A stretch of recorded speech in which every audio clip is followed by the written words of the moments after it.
In order to begin to understand how our financial system works, we need to go back to the early 1900s, 1910 to be exact. Everyone at some point in their lives has heard of the Federal Reserve, but most likely don't understand what it is or how it works. The Federal Reserve, referred to as the Fed, is a central bank that many economists refer to as the biggest robbery ever enacted on the American people. The reason for this is because the Federal Reserve is neither part of the federal government nor does it have any reserves. Yet, this single organization controls the money supply of the most powerful country in the world. The Fed is very diligent in hiding the fact that they are not part of the government. The last thing they want the American people to fully understand is that our government does not control our own money. In order to achieve this, they were very clever and decided to call their institution the Federal Reserve. And by labeling themselves this way, the general public never thought twice about who was in control of the country's money supply. If the Federal Reserve is not part of the government, then who controls this private organization and how did this come to be? The answer to this question is what changed the course of our country forever. In November of 1910, a secret meeting took place of 6 bankers and economic policymakers who represented the financial elite of the Western world. It was hosted at the J.P. Morgan estate on Jekyll Island in Georgia. In attendance was Senator Nelson W. Aldrich, Abram Piatt Andrew Jr., Assistant Secretary of the Treasury, Frank Vanderlip, President of National City Bank of New York, Henry P. Davidson, Senior Partner of J.P. Morgan and Company, Charles D. Norton, President of First National Bank of New York, Paul Warburg, Director of Wells Fargo, Benjamin Strong, the emissary for J.P. Morgan and, coincidentally, the first president of the Federal Reserve. Years later, Frank Vanderlip referred to this meeting as the actual conception of what eventually became the Federal Reserve System. This meeting was so secret at the time that not even the names of those who attended were mentioned to the servants who lived and worked on the island.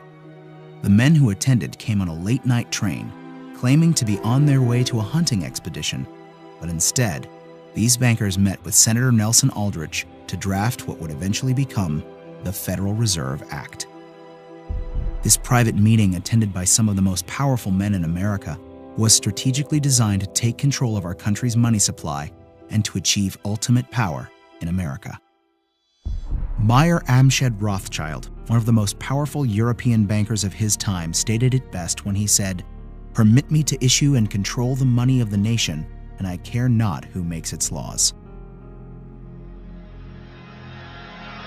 On December 23, 1913, 2 days before Christmas, when most people in Congress were home with their families, the Federal Reserve Act was signed into law by President Woodrow Wilson.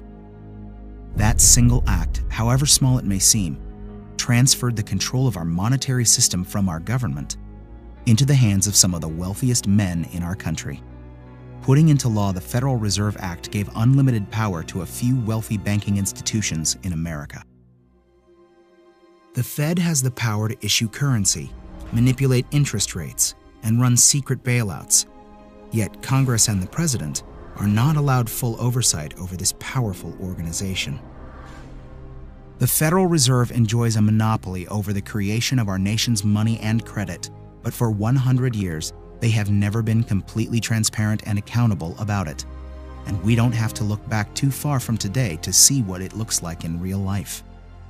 When testifying before Congress in 2009, Fed Chairman Ben Bernanke refused to disclose which institutions received trillions of dollars in these bailouts and loans, or give our representatives details about what deals were being made. So my question to you is, will you tell the American people to whom you lent $2.2 trillion of their dollars? Will you tell us who got that money and what the terms are of those agreements? Hundreds and hundreds of banks, any bank or that has access to the U.S. Federal Reserve's discount. Will you tell us who they are? No. In an interview with Treasury Secretary Timothy Geithner, he makes the stunning assertion that conducting a full audit of the Federal Reserve, something never before done in its 100-year history, is a line that we don't want to cross. To be denied full transparency of these transactions after U.S. taxpayers contributed over $16 trillion to these bailouts and loans is unthinkable and unconstitutional. It is our right as American citizens to know where our money is being spent. It's very ironic that if you don't give the IRS full transparency with your finances, you go to jail. But if you're a private organization of elite bankers that controls the money supply of a country, you're free to do as you please without full oversight. This private organization is arrogant in the fact that the same accounting laws that apply to the rest of America do not apply to them. There is no other agency of government which can overrule actions that we take. Their control appears to be unlimited, and 2008 is the most recent example of how much power the Fed actually has on our country. Many of us were told in private conversations that if we voted against this bill on Monday, that the sky would fall, the market would drop 2,000 or 3,000 points the first day, another couple thousand the second day, and a few members were even told that there would be martial law in America if we voted no.